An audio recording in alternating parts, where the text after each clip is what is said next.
posé à la terrasse d'un bar avec des potes du lycée que j'ai pas vu depuis méga longtemps. Je suis trop content et tout. Et on discute. Et en gros, il y a deux choses à savoir sur moi. Un, pour être à l'aise quand je suis en terrasse, souvent ce que j'aime bien faire, c'est je pose toutes mes affaires directement sur la table. Et deux, j'aime bien avoir un écouteur dans une oreille pour mettre une musique en fond. Je sais que c'est pas un truc qui parle à tout le monde, mais je le fais depuis la nuit des temps. J'ai genre des musiques et des playlists associées à des potes ou des moments que j'ai kiffé dans ma vie. Et je kiffe trop réécouter ces musiques quand je suis avec eux ou quand je retourne dans un endroit en particulier. C'est peut-être chelou, mais je le fais depuis méga longtemps. Je sais pas, j'aime bien. Détail qui a son importance. Donc on discute en terrasse, je suis trop content, tout se passe bien, il fait beau et tout. Et à un moment, je fais pas gaffe, je suis dans la discussion et je sens un mec passer assez proche de notre table. Mais bon, sur le moment, je suis pris dans la discussion, donc je fais pas plus attention que ça. Et donc le gars passe, et là mon pote me dit, le mec vient de prendre ton téléphone. Je regarde la table, je vois pas mon tel, et moi je pense sur le moment que mon pote me fait une vanne. Et avant même que j'ai le temps de lui dire tu trolls, il me dit, frérot, vraiment, il vient de prendre ton tel. Ni une ni deux, je me lève, je rattrape le gars qui est en train de marcher tranquille, et je l'interpelle en mode, Le gars a des écouteurs et fait genre de pas m'entendre. Du coup, en me rapprochant de lui, je lui agrippe le bras. Le gars se retourne, sourcil froncé, et il me dit un peu énervé, qu'est-ce qu'il y a? Moi, outré de la situation, je lui réponds, rends-moi mon tel. Et là, les gars, première dinguerie, le mec me répond, c'est mon bigot, j'écoute de la musique là. Sur le moment, je suis désorienté parce que, ouais, il a des écouteurs, et je regarde sa main, c'est mon tel. Il y a pas de doute, c'est ma coque, c'est mon tel, c'est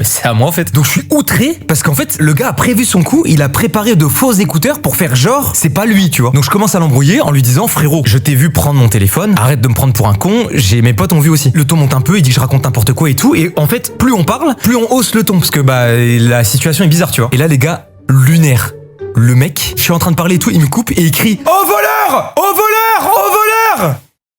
Fils de... Les gars, je sens une énergie sombre monter en moi. Un truc vraiment sombre parce que je me sens humilié. Enfin, il essaie de me faire passer pour un gars que je suis pas et c'est l'inverse qui est en train de se passer. Je commence vraiment à m'énerver et je l'insulte. Je lui dis, mais t'es une merde, t'es un fils de pute à faire ça, genre. Et sauf que lui, il est dans un truc où je lui tiens le bras et lui, il essaye de faire en sorte que je le lâche. Sauf que il tire de son côté et en même temps, il me pousse. Sauf que moi, du coup, je retire son bras. Il y a un truc qui monte où je sens que je vais y aller, tu vois. Les gens nous regardent et dans ces moments-là, de par ma position, j'aime pas parce que je me dis à tout moment, il y a quelqu'un qui snap ou qui filme et qu'on voit ça sur TikTok, POV, Mastu est en train de tuer quelqu'un place Stanislas. Je le chope à deux bras, je le tire. Ça commence petit à petit à s'orienter vers une baston. Et en fait, avant que ça parte vraiment en couille, parce que du coup on est en train de s'insulter en même temps, le gars lâche le téléphone des mains. Je vois le téléphone tomber, il met un grand coup de pied dedans. Réflexe que j'ai, je le lâche parce que du coup je vois mon téléphone par terre et je vais vers le téléphone. Et en fait lui il en a profité pour se barrer. Je récupère mon tel, choqué de ce qui vient de se passer et je sais pas comment réagir. Et c'est presque la fin de l'anecdote. Déjà je trouvais ça cool d'en parler parce que ça fait un peu de prévention pour les vols à l'arraché. Mais surtout en fait il y a un truc lunaire, c'est que souvenez-vous de ce que j'ai dit au début de la story time.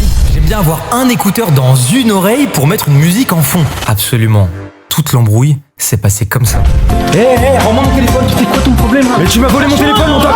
T'es sur la terrasse, dégage là! Oh, d'où tu parles? Comment tu parles? J'ai pas ton téléphone, qu'est-ce que tu veux là? Tu parles maintenant? C'est là où? Oh voleur, venez m'aider! J'avais le générique de Code Lyoko dans les oreilles.